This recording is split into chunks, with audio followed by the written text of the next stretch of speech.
Labą dieną, mėly žiūrovai. Gyvenimas kartais mus įkelia į situacijas, kuriuose mes niekada nesitikim atsirasti.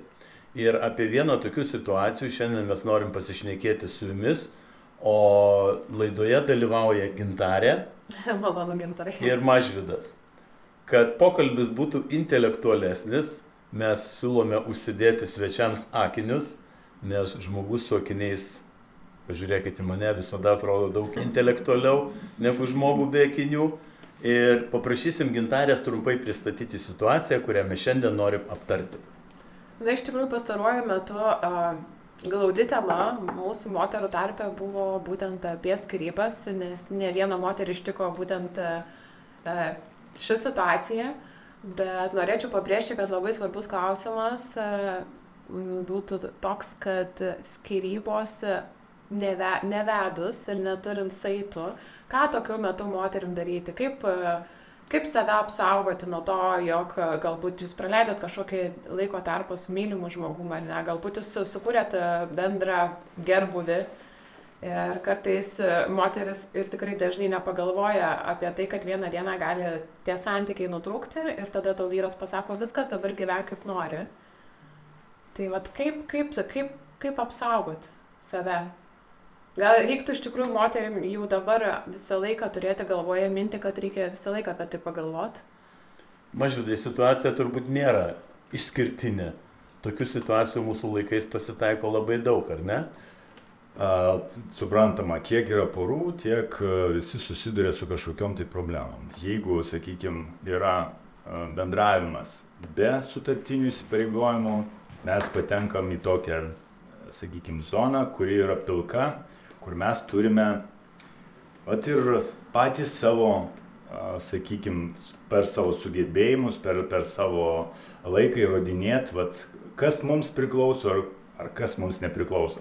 Turime omeny, jeigu nėra sutarties, draugaujant, esant, kaip yra populiaru sakyti, yra sugyventiniai, partneriai, ar ten dar kažkaip mes vadinsim, bet jie nėra sutuoktiniai, jie neturi, sakykime taip, jokios civilinės sutarties. Tai gali būti ar partnerystės sutartis, ar ikivedybinė sutartis, kuri yra notariškai turėtų būti patvirtinta, kur turi būti aprašytos visos sąlygos, kas bus su turtu, kurį įsigys šita pora vesdama, sakykime, ūkinę veiklą, pavyzdžiui, verslą turi, ar ten bendri kiti interesai, perkant nekilnojamą turtą, ar ten mašinas, ar dar kažką.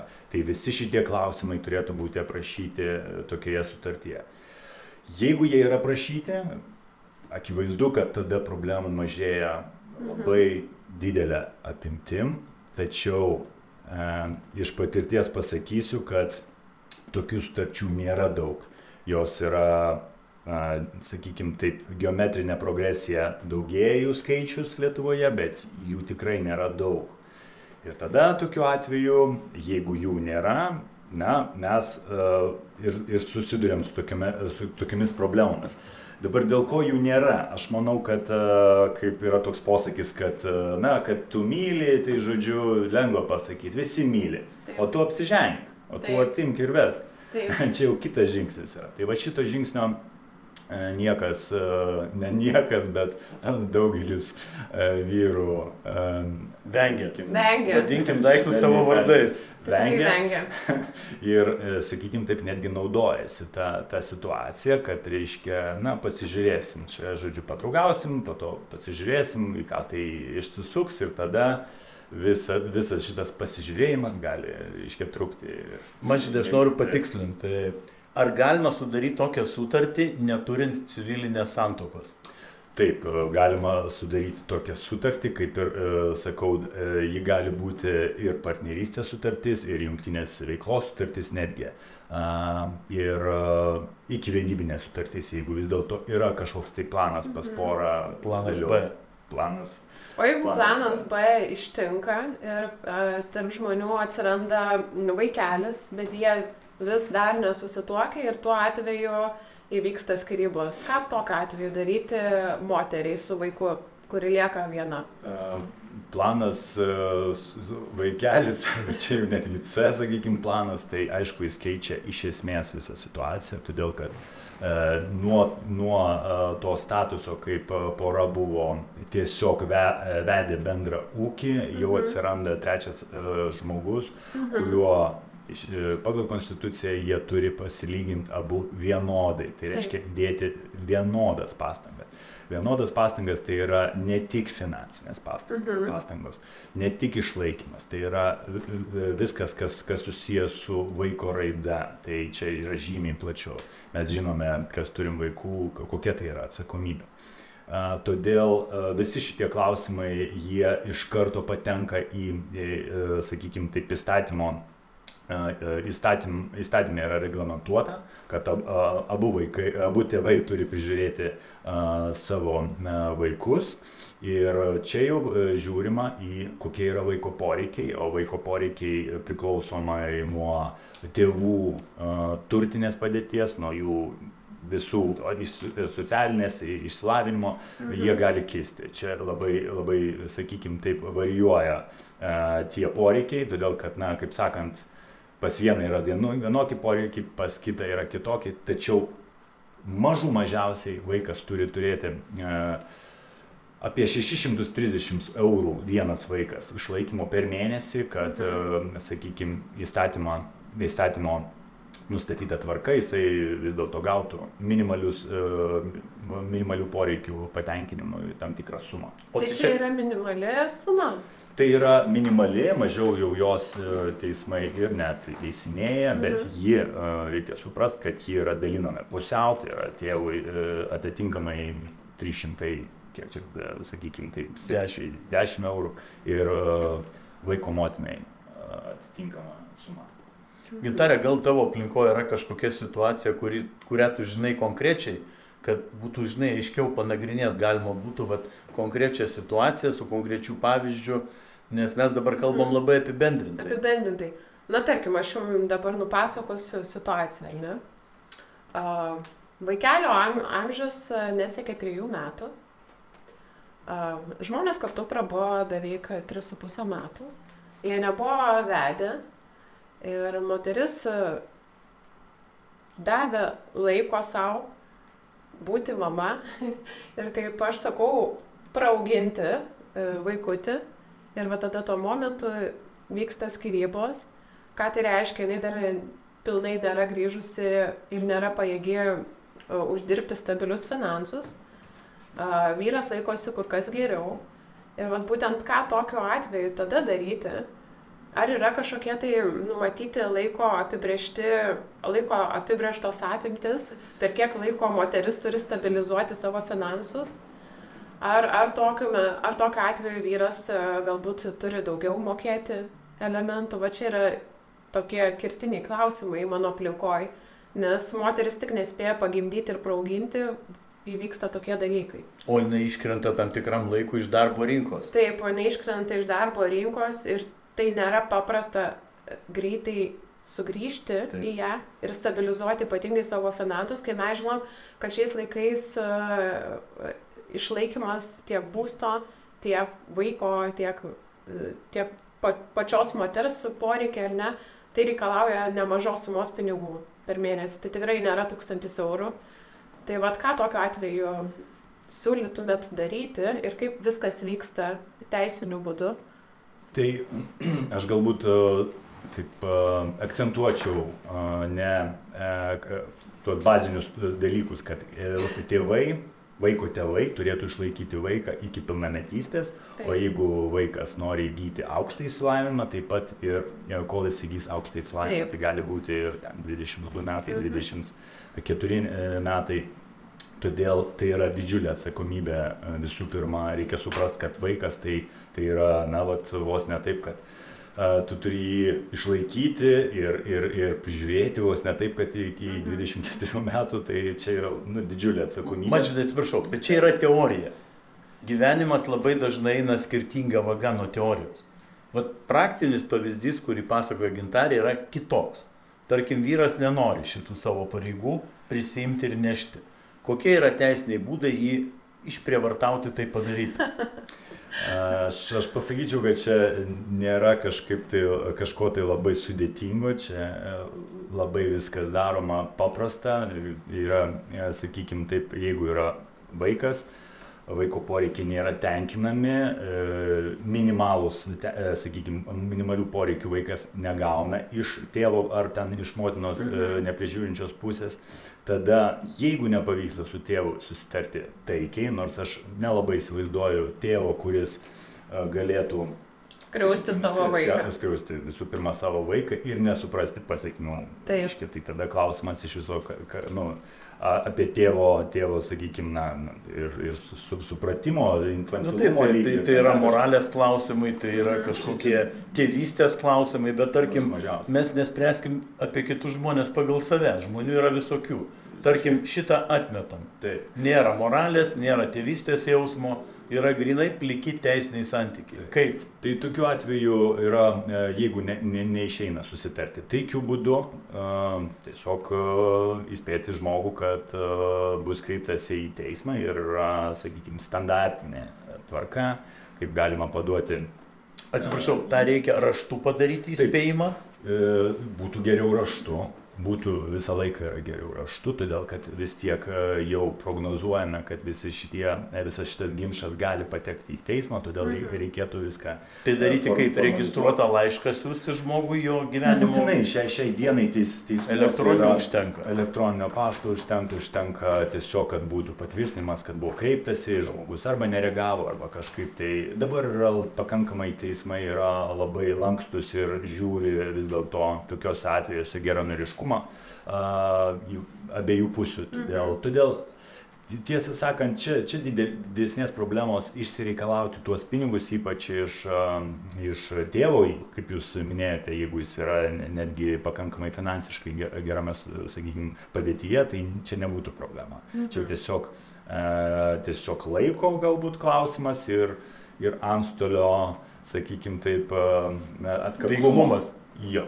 Tai čia Nes aš tiesiog žinau, būtent iš savo artimos aplinkos moterų situacijas, kada, žinot, pasipila daug ašarų vien dėl to, kad aš pagimdžiau vaiką, aš nespėjau atsigauti po gimdymo, nes ir visokios pogimdybinės depresijos ir daug visokių papildomų dalykų, kas įtakoja pogimdybinį laikotarpį ir staiga tu dar turi būti ta moteris, kuri taip susitvarko per labai trumpą laiką su finansais, kad galėtų aprūpinti pirmiausia savo vaiką ir save. Bet kažkodėl tuo momentu per tuos visus metus nei viena iš tikrųjų nepagalvoja, kad gali taip nutikti. Tai čia tikriausiai vaikui gimus galbūt būtų reikšmingas dalykas moterims susirūpinti kiek anksčiau. Aš sakyčiau šituo aspektu, kad pas mus yra, galbūt reikėtų žiūrėti visoje socialinių garantijų, reiškia, plotmėje, nes akivaizdu, kad moteris turinti vaiką iškrenta iš darbo rinkos ir dabar yra irgi tokių pavyzdžių, kad vis dėlto tėvai išeina į, sakykime, tas dekretinės vaiko auginimo atostogas. Tačiau kitas klausimas yra, kaip tu turi 2 vaikus. 3 vaikus, tai faktiškai vienam žmogui sutvarkyti yra neįmanoma su dabartiniu. Netgi vieną vaiką turint yra pakankamai sunku aprūpinti jį ir sakykime, prižiūrėti, todėl abu tėvai turi šitą pareigą užsiimti. Aš sakyčiau taip, kad teismuose nekyla klausimų dėl tų, ką mes dabar bendraujame, visi ir taip visą šitą dalyką gerai suvokia ir supranta ir todėl čia nereikia papildomai aiškinti, kad moteris, reiškia, dabar yra, sakykime, silpnesnė pusė tokioje situacijoje.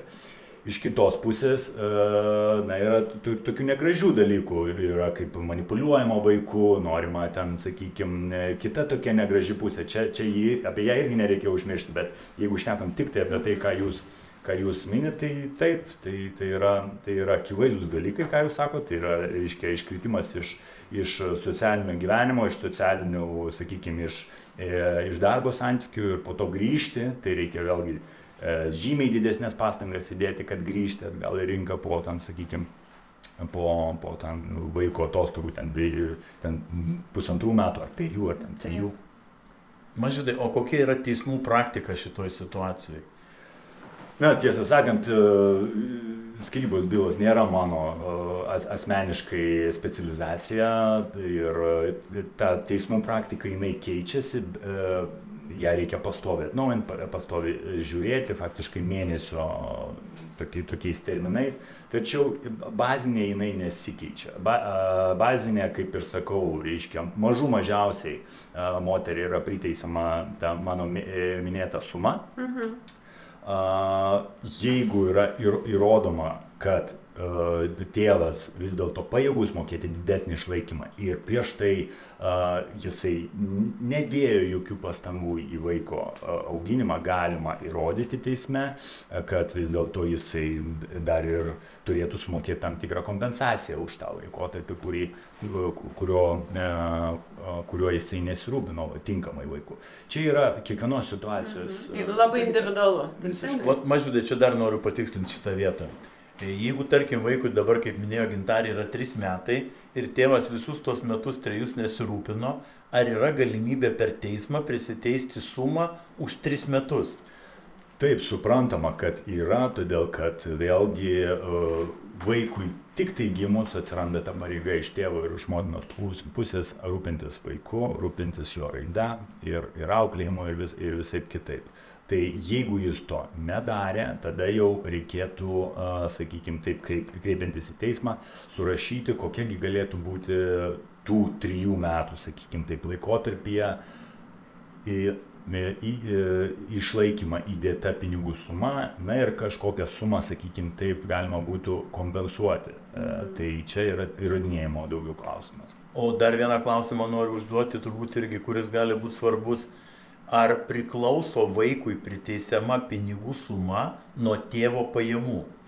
Taip, tai priklauso nuo turtinės padėties, tai yra vienas iš kriterijų. Jeigu, sakykime, tėvas yra geroje turtinėje padėtyje, automatiškai jisai turėtų ir daugiau prisidėti negu, sakykime, motina ir negu, sakykime, kiti tėvai galbūt prisideda. Bet tai jau gali išeiti iš tų 630. Gali būti visiškai neribota. Mes čia turėjome ir vienas tokias garsias skyrybas, čia biškiukas seniau, kur daugiausiai iš viso per Lietuvos istoriją buvo prideista išlaikymo vaikams skyrybų metu. Tai aš nenoriu pavardžių dabar sakyti, bet čia priklauso nuo žmonių.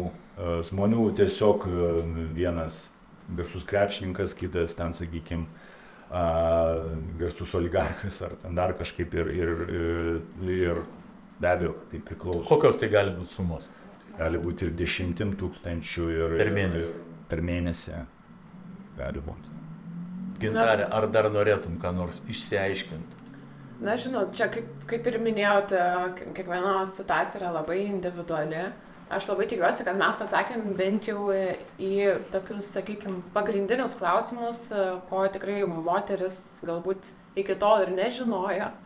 Nes taip, kiek pastebiu, vienišų mamų tikrai atsiranda vis daugiau ir daugiau. Man labai gaila, kad vyrai nežengia to stipraus ir svaraus žingsnio sukurti tikrai realiai šeimą.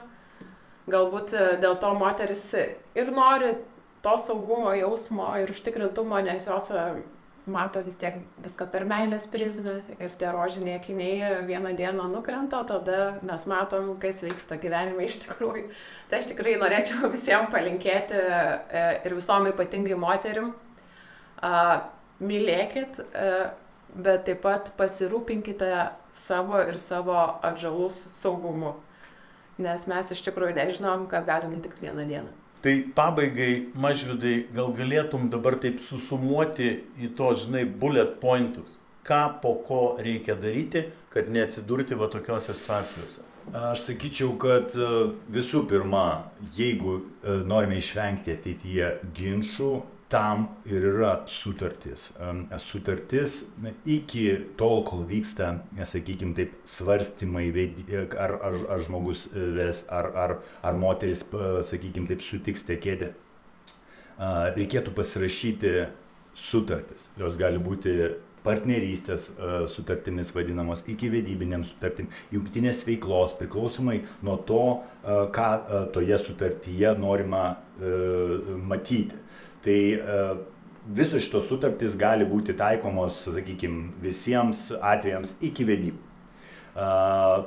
Tose sutartyse aprašomi konkretus punktai, kas bus, jeigu, sakykime, gims vienas vaikas, kas bus, jeigu gims 2 vaikai, kad bus išlaikymas ten, sakykime, į mėnesį toks ir toks, jeigu 2 vaikai, toks ir toks. Kiekvieną momentą galima aprašyti. Ir tada, sakykime, taip moteris, be abejo, kad jaučiasi saugesnės ir mano patirtyje yra taip, kad moteris visiškai pakeičia savo, sakykime, taip, tas nerimo lygis, sakykime, nukrenta ir jinai yra užtikrinta.